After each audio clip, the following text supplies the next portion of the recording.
اچھے خاصے لکھے پڑھے تعلیم یافتہ لوگوں تک کا خیال ہے کہ مکے کے مشرک اللہ کو نہیں مانتے تھے اور نبی پاک ان سے منوانا چاہتے تھے کہ اللہ کو مانو. یہ جھگڑا تھا. میرے آقا اللہ منوانا چاہتے تھے اور مکے کے کافر اللہ کو. عام لوگوں کا یہی خیال ہے، غلط. مکے کے لوگ اللہ کی ذات کے قائل تھے. پہلی دلیل، کعبہ کو کیا کہتے تھے؟ زور سے بولو. کس کا گھر؟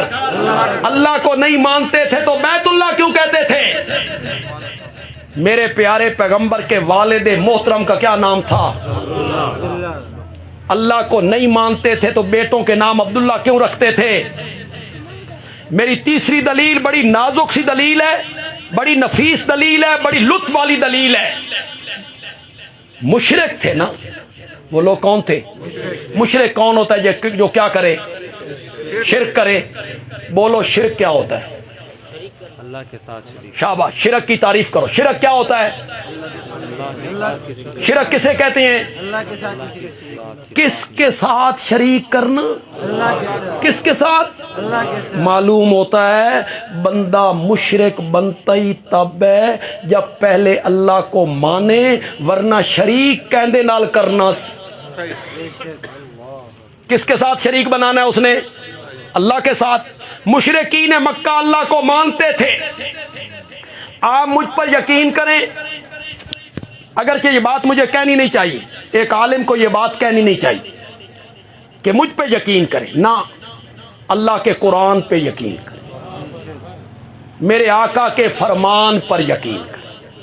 جو میں راستہ بتا رہا ہوں یہ صحیح ہے؟ نہیں. جو راستہ اللہ کا قرآن بتا رہا ہے وہ صحیح ہے، جو راستہ محمد عربی بتا رہا ہے وہ صحیح ہے. یہ کہ میں کہہ رہا ہوں آپ مجھ پر اعتماد کر لیں، نہیں، اس کا حوالہ چاہیے. حوالہ چاہیے. خدا گواہ ہے، اگر آپ لوگ تحقیق کرتے، تفتیش کرتے، جستجو کرتے، پرکھ کرتے، عالم سے پوچھتے کہ مولانا آپ یہ بات جو کہہ رہے ہیں اس کی کوئی دلیل، ہم یہ عمل کریں، یہ کام کریں، دلیل. آپ یہ پوچھتے، علماء بھی سیدھے ہو جاتے. آپ نے یؤمنون بالغیب جو ممبر پہ بیٹھ کے عالم کہتا رہا، آپ نے آنکھیں بند کر کے اس کی بات کو مانا، جس سے فرقہ واریت کو ہوا ملی. اور فرقہ واریت کا ہمارے ملک میں ایک ناسور ہے، اللہ تعالیٰ اس سے محفوظ فرمائے. پوچھنا ہے اس سے کہ یہ مسئلہ ایسے کیوں. میں حوالہ دینے لگا ہوں سورت یونس 11واں پارہ اور سورت یونس کی آیت نمبر 31. یاد رکھو گے، یہ میری تقریر ریکارڈ ہو رہی. سورت کون سی بتائی میں نے؟ اس کی آیت نمبر کون سی بتائی؟ 31. اس میں مشرکین مکہ کے عقائد لکھے ہوئے ہیں. جاؤ پڑھو. مشرکین مکہ رازق، روزی دینے والا کس کو مانتے تھے؟ جی، قل من یرزقکم من السماء والارض. مشرکین مکہ کہتے تھے زمین و آسمان سے ہمیں روزی کون دیتا ہے؟ مشرکین مکہ کہتے تھے ہمارے کانوں آنکھوں کا مالک کون ہے؟ اللہ. مشرکین مکہ کہتے تھے زندے سے مردے کو نکالنے والا، مردے سے زندوں کو نکالنے والا کون ہے؟ اللہ. مشرکین مکہ کہتے تھے اس ساری کائنات کی تدبیریں کرنے والا کون ہے؟ مانتے تھے. جائیے دوسرے مسلک کا میرا کوئی بھائی یہاں بیٹھا ہے، اس کا تعلق دوسرے مسلک سے ہے، میرا عزیز ہے، بیٹا ہے، بھائی ہے، دوست ہے، بزرگ ہے، سننے کے لیے آیا ہے. میں قطعاً نہیں کہوں گا کہ دیوبندی عالم کا ترجمہ پڑھیے، قطعاً نہیں کہوں گا. آپ کے گھر میں جس عالم کا ترجمہ ہے، دیوبندی ہو، بریلوی ہو، اہل حدیث ہو، شیعہ ہو، جس عالم کا ترجمہ آپ کے گھر میں اٹھاؤ. ہماری تو دعوت یہی ہے، خدا کے لیے قرآن کی طرف آؤ. سورت میں نے کون سی بتائی؟ آیت نمبر، جاؤ گھروں میں جا کے ترجمہ پڑھو۔ مشرکین مکہ کہتے تھے ہماری جھولیاں بھرنے والا کون ہے؟ ہمیں رزق دینے والا کون ہے؟ اللہ۔ ہمیں روزی دینے والا کون ہے؟ ہمارے کانوں آنکھوں کا مالک کون ہے؟ سورۃ عنکبوت پڑھیے، سورۃ مومنون پڑھیے، یا یہ قرآن نے مشرکین مکہ کے عقائد کا ذکر کیا ہے۔ وہ کیا کہتے تھے؟ زمین و آسمان کو پیدا کرنے والا کون ہے؟ اللہ۔ سورج چاند کا نظام چلانے والا کون ہے؟ اللہ۔ بادشاہی کس کے ہاتھ میں ہے؟ اللہ۔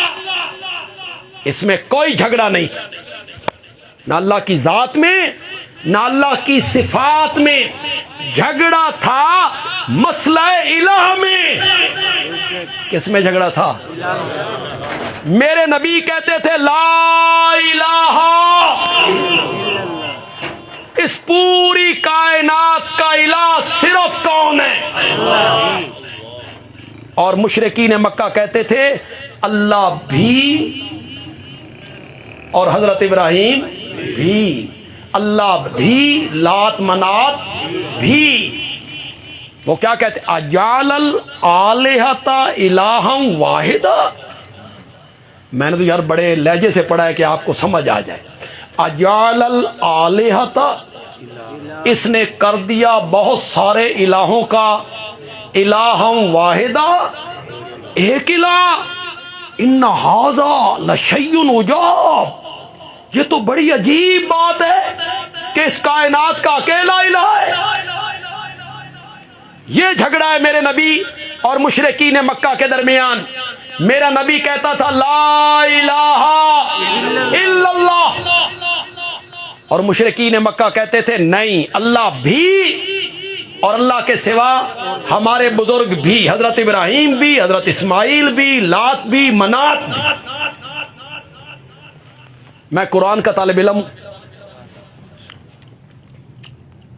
اور تادیث نعمت کے طور پہ کہتا ہوں، ہم نے قرآن کی تفسیر سبکن پڑھی، پھر ہم نے پڑھائی بھی۔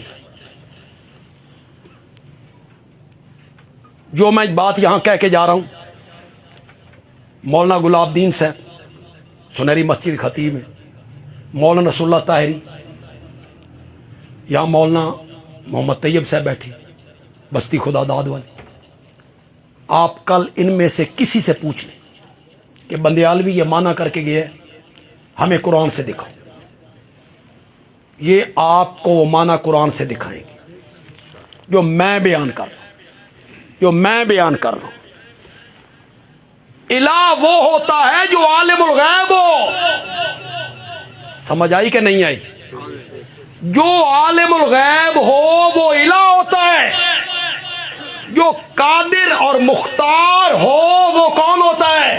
الہ ہوتا ہے۔ یہ دو صفتیں الہ کی ہیں، عالم الغیب ہونا اور مختار کل ہونا، یہ دونوں صفتیں کس کی ہیں؟ الہ کی، الہ کی۔ یہ دونوں صفتیں الہ میں پائی جاتی ہیں۔ جس میں بھی آپ مانیں گے آپ نے اسے الہ مان لیا، چاہے زبان سے کہیں یا اس صفتوں کی موجودگی اس کے الہ ہونے کی دلیل ہے۔ میں اس پر ایک مثال دے دیتا ہوں۔ قرآن کی ایک آیت ہے اتخذوا احبارہم ورہبانہم اربابا من دون اللہ۔ یہود و نصارہ نے اپنے اپنے علماء کو اور اپنے اپنے پیروں کو اللہ کے سوا رب بنا لیا۔ کیا بنا لیا؟ حاتم طائی کا بیٹا عدی مسلمان ہو گیا، یہ عیسائی مذہب چھوڑ کے آیا ہے، عیسائی مذہب چھوڑ کے آیا ہے۔ اس نے یہ آیت پڑھی، اس کے پاؤں تلے سے زمین نکل گئی۔ یہ میرے آقا کے پاس آیا، اس نے کہا یا رسول اللہ یہ قرآن کیا کہتا ہے؟ عیسائیوں نے اپنے مولوی اور پیروں کو رب بنا لیا۔ میں عیسائیت میں رہا ہوں، ہم نے تو اپنے مولوی اور پیروں کو کبھی رب نہیں بنایا، ہم نے تو کبھی رب نہیں بنایا، یہ قرآن کیا کہتا ہے؟ میرے آقا نے فرمایا سنو غور سے، میرے آقا نے فرمایا عدی یہ بتاؤ جس چیز کو تمہارے علماء اور پیر حلال کہہ دیتے تھے، تم بغیر دلیل کے اسے حلال مان لیتے تھے کہ جی بالکل، اور جس چیز کو تمہارے پیر اور علماء حرام کہہ دیتے تھے تم اسے بغیر دلیل کے حرام مان لیتے تھے؟ عدی نے کہا جی بالکل۔ آپ نے فرمایا یہی معنی ہے رب بنانے کا۔ سمجھو کہ کوئی نہیں سمجھ؟ رب تو وہ بھی نہیں کہتے تھے لیکن رب والی صفتیں مانتے تھے۔ حلال کرنا حرام کرنا صفت کس کی ہے؟ عالم الغیب ہونا صفت ہے الہ کی، مختار کل ہونا صفت ہے کس کی؟ الہ کی۔ جس میں یہ صفت مان لی جائے گی اسے کیا مان لیا؟ الہ مان لیا۔ اور کلمے میں کیا کہا تھا؟ لا الہ الا